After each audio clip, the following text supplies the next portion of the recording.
تو اس لحاظ سے پاکستان کی تاریخ میں بلکہ اس پورے جنوبی ایشیا کی تاریخ میں یہ ایک بہت اہم واقعہ ہے کہ ایک ڈکٹیٹر نے پوری عدلیہ کو ختم کر کے رکھ دیا، لیکن عوامی قوت اور عوامی لیڈروں نے آ کر اس عدلیہ کو بحال کرایا۔ تو آج وکلاء اسی حوالے سے یوم سیاہ بنا رہے ہیں تاکہ لوگوں کو، قوم کو یاد دہانی کرائی جائے اور آئندہ ایسا واقعہ نہ ہو۔ صحیح، اس پہ ہم مزید بات کریں گے کہ آئندہ اس قسم کا واقعہ رونما نہ ہو، اور یہ جو تاریخ ہے اس کو تو یقیناً آپ نہیں بھلا سکتے، لیکن اب اگر آپ فیوچر کی بات کریں تو اس قسم کے واقعے کو اوائڈ کرنے کے لیے کیا اقدامات کیے جا رہے ہیں، اس حوالے سے ہم بات کریں گے، لیکن یہاں پر ہم ایک کال لے لیتے ہیں۔ السلام علیکم۔ ہیلو جی السلام علیکم، کون ہے ہمارے ساتھ؟ غلام حسین۔ جی غلام حسین بھائی کیسے ہیں؟ اللہ کا احسان ہے میری بہن، یہ عطا الرحمان صاحب کو میرا سلام پہنچے۔ وعلیکم السلام۔ بالکل پہنچ گیا ہے جی، کیا کہیں؟ میں یہ جو بات میں کروں گا، میں چاہتا ہوں کہ عطا الرحمان صاحب جو ہے اس پہ تھوڑا سا تبصرات نہ دیں۔ میں تو اپنی ناقص رائے کا بڑا سوچ کے میں نتیجے پہ پہنچا ہوں کہ پاکستان کے 96% لوگ، میں نے اس دن بھی آپ کو کہا تھا کہ عذاب شدید میں مبتلا ہیں، جس کو کہتے ہیں کہ مرغ بسمل کی طرح تڑپ رہے ہیں، ٹھیک ہے جی۔ اب مسئلہ یہ ہے، میں جو دوسری بات کرنا چاہ رہا ہوں، جو 4% لوگ ہیں ان کو میں نے اب یہ سمجھ لیا کہ یہ وہ حجوج اور مجوج کی قوم ہے جن کا ذکر قرآن مجید میں بھی ہے۔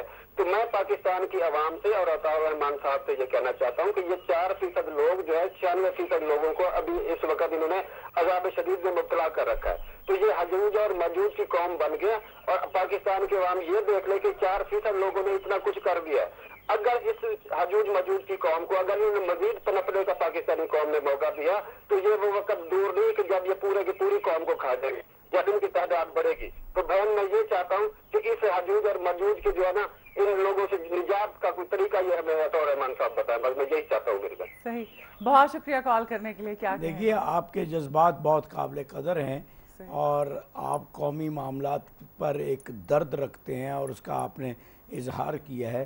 جہاں تک آپ کی اس بات کا تعلق ہے کہ یہ جو 4% لوگ ہم پر مسلط ہیں ان سے کیسے نجات حاصل کی جائے، تو ابھی ہم ذکر کر رہے تھے کہ پاکستان میں 4 فوجی ڈکٹیٹر آئے، انہوں نے 10-10، 11 اور 8-8 سالوں تک، یعنی پاکستان کی آدھی سے زیادہ تاریخ انہوں نے قبضے میں رکھی، اور ایک ایسی حکمران طبقہ پیدا کر گئے ہیں جو اپنے مفادات میں ڈوبا ہوا ہے۔ تو اس کا علاج آپ نے پوچھا ہے، میری ناقص رائے میں اس کا علاج یہ ہے کہ اس ملک میں آئین کے تحت بار بار انتخابات ہوتے رہیں، جمہوری عمل جاری رہے، اس کے نتیجے میں تطہیر کا عمل یعنی پاکی کا عمل جاری رہے گا، اور آپ جیسے ووٹر جو ہیں پھر پورے شعور کے ساتھ ایسے لوگوں کو ووٹ دیں گے جو ان اغراض میں نہیں ڈوبے ہوں گے اور ملک و ملت کے مفاد کو سامنے رکھیں گے، اور ان 95% لوگوں کی نمائندگی کریں گے جن کے بارے میں آپ نے کہا ہے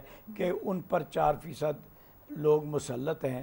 تو آپ ووٹ دیتے وقت، بیلٹ باکس پر جاتے وقت اتنے شعور کا مظاہرہ کریں جتنے شعور کا آپ نے یہ کال کرتے وقت مظاہرہ کیا ہے، تو انشاءاللہ امید ہے پاکستان کے حالات بہتر ہوتے رہیں۔ بالکل آپ نے درست کہا۔ اچھا مجھے بتائیں، 3 نومبر کے حوالے سے بات ہو رہی تھی، تو جو ہونا تھا وہ ہو گیا، آئندہ اس قسم کی کوئی بات نہ ہو اس کے لیے کیا اقدامات کیے جا رہے ہیں؟ دیکھیے، آئندہ اس قسم کی بات نہ ہو تو اس کے لیے جو سب سے پہلے ضروری یہ ہے کہ جو بھی ڈکٹیٹر آتا ہے، اور پاکستان میں ہمیشہ فوجی ڈکٹیٹر آئے ہیں، وہ آئین کو اکھاڑ پھینکتا ہے۔ ٹھیک ہے، آئین ایک مقدس قومی دستاویز ہے جس پر پوری قوم کا اتفاق رائے۔ بالکل ہے۔ آئین کو کبھی جو ہے، آئین کی بالادستی ہمیشہ قائم رہنی چاہیے، اور آئین کو آئندہ کسی کو اجازت نہیں دینی چاہیے کہ وہ آ کر اس سے دستبرد کرے یا اس کو معطل کرے یا اس کو کسی سرد خانے میں پھینک دے۔ اور آئین میں اس کا علاج تجویز کیا گیا ہے، اور وہ علاج تجویز یہ کیا گیا ہے کہ جو بھی آئین کو ڈسرپٹ کرے گا وہ یوسرپر یا باغی ہوگا، اور باغی کی سزا آپ کو پتہ ہے موت ہوتی ہے۔ تو ایک دفعہ جس طرح برطانوی قوم نے کرامویل کو کبھی اس کی لاش کو قبر سے نکال کر لٹکایا تھا، اور برطانوی قوم کی جو جمہوریت ہے اور وہاں پر جو پارلیمانی عمل کا تسلسل ہے وہ یقینی ہو گیا تھا۔ تو اسی طرح اگر ہم ایک دفعہ کسی آئین کو توڑنے والے کو سزا دے دیں اور آئین کے تحت دے دیں تو پھر کسی کو دوسرے کو ہمت نہیں ہوگی. اچھا یہ اللہ کرے ایسا ہو جائے, ایسے مشکل لگتا ہے. وہی جو ابھی ہمارے یہ کالر کہہ رہے تھے کہ 4% لوگ اوپر مسلط ہیں, یہ 4% لوگوں کے اندرون ملک اور بیرون ملک نادیدہ طاقتوں کے ساتھ مفادات ملے ہوئے ہیں, لہٰذا وہ یہ کام نہیں کرنے دیتے. اور دیکھیں سپریم کورٹ نے بحال ہونے کے بعد 31 جولائی 2009 کو جو تاریخ ساز